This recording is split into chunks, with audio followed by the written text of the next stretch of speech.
Hello, good day everyone. Update engineering সলিউশনের পক্ষ থেকে ধন্যবাদ ও শুভেচ্ছা জানিয়ে আজকের ভিডিও শুরু করছি। আজকে আমি আপনাদেরকে দেখাবো কোন কোন বিল্ডিংয়ের ক্ষেত্রে পরিবেশ অধিদপ্তরের ছাড়পত্র এবং ফায়ার সার্ভিসের ছাড়পত্র প্রয়োজন হয়। প্রথমে আমি আপনাদেরকে দেখাচ্ছি যে ফায়ার সার্ভিস ও সিভিল ডিফেন্স অধিদপ্তরের একটি ছাড়পত্রের নমুনা। একটা ব্যক্তি বিল্ডিং করতে গিয়ে তার যে অনুমোদন নিতে হয়েছিল, আমি সেই নমুনাটি আপনাদের মধ্যে উপস্থাপন করছি। আর একটা দেখতে পাচ্ছেন যে পরিবেশ অধিদপ্তরের ছাড়পত্র, অবস্থানগত ছাড়পত্র। আর একটা হচ্ছে আপনার ফায়ার সার্ভিস ও সিভিল ডিফেন্স অধিদপ্তরের ছাড়পত্র। আমরা অনেকে বিল্ডিং করে থাকি এবং বিল্ডিংয়ের অনুমোদন নেই। যারা সিটি কর্পোরেশনের আওতায় আছেন, যারা পৌরসভার মধ্যে আছেন, উপজেলা পরিষদের আওতায় আছেন, তাদের অবশ্যই বিল্ডিং করতে জানতে হবে যে কোন কোন ছাড়পত্রগুলো আপনি নিয়ে রাখলে ভবিষ্যতে যে কোনো প্রকার সমস্যা মোকাবেলা আপনি সহজেই করতে পারেন, নতুবা আপনাকে আইনগত ঝামেলা পোহাতে হবে। প্রথমে আমি আপনাদেরকে দেখাবো ইমারত বিধিমালা 2008-এর 3.5 অনুচ্ছেদে বলা হয়েছে নির্মাণ ও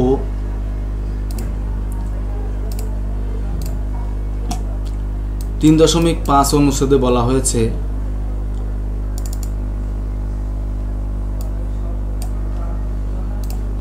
ক নাম্বার বলা হয়েছে 18 মিটারের অতিরিক্ত উচ্চতায় এক বা একাধিক তলা আছে এমন ইমারতে লিফট স্থাপন করতে হবে।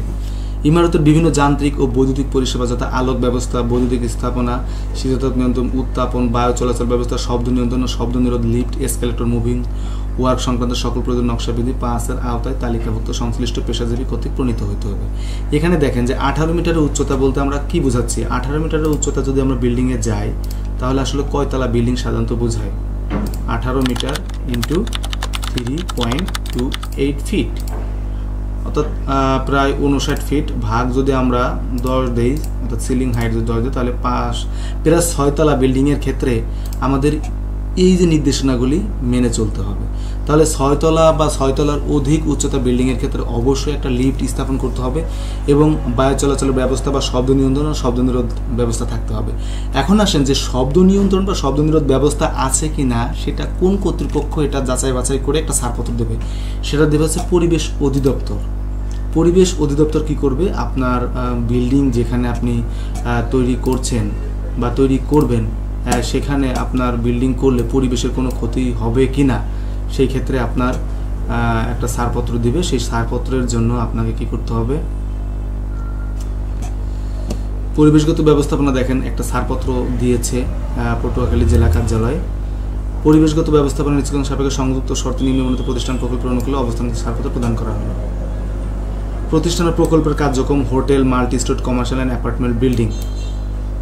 দেখা যাচ্ছে পরিবেশ অধিদপ্তর তাদেরকে ছাড়পত্র দিয়েছে। অবশ্যই তারা যেখানে বিল্ডিং করেছে এবং ইমারত বিধিমালা এবং বিএনবিসি কোড ফলো করে করেছে বিধায় পরিবেশ অধিদপ্তর এরকম একটা ছাড়পত্র দিয়েছে। এখন দেখি কোন ক্ষেত্রে ফায়ার সার্ভিসের ছাড়পত্র লাগে। আমরা যদি বিএনবিসি কোড 2020-এর 2.4.4 অনুচ্ছেদ দেখি তাহলে এখানে দেখতে পাচ্ছি যে general provision for high rise building for the purpose of this code a building of any class of occupancy will be considered as high rise when it has floors used for human occupancy located more than 33 metre from ground level. অর্থাৎ ground level থেকে 33 metre যে high ভবনগুলি আছে সেইগুলির ক্ষেত্রে অবশ্যই fire fighting certificate লাগবে। 33 metre বলতে বোঝাচ্ছে প্রায় 10তলা বিল্ডিং, অর্থাৎ 10তলা বিল্ডিং বা 10তলার অধিক বিল্ডিং হলে অবশ্যই আপনাদেরকে ফায়ার সার্ভিসের ছাড়পত্র নিতে হবে। ফায়ার সার্ভিসের ছাড়পত্র নিতে গেলে প্রথমে আপনাকে ফায়ার সার্ভিস ও সিভিল ডিফেন্সের কার্যালয়ে আবেদন করতে হবে।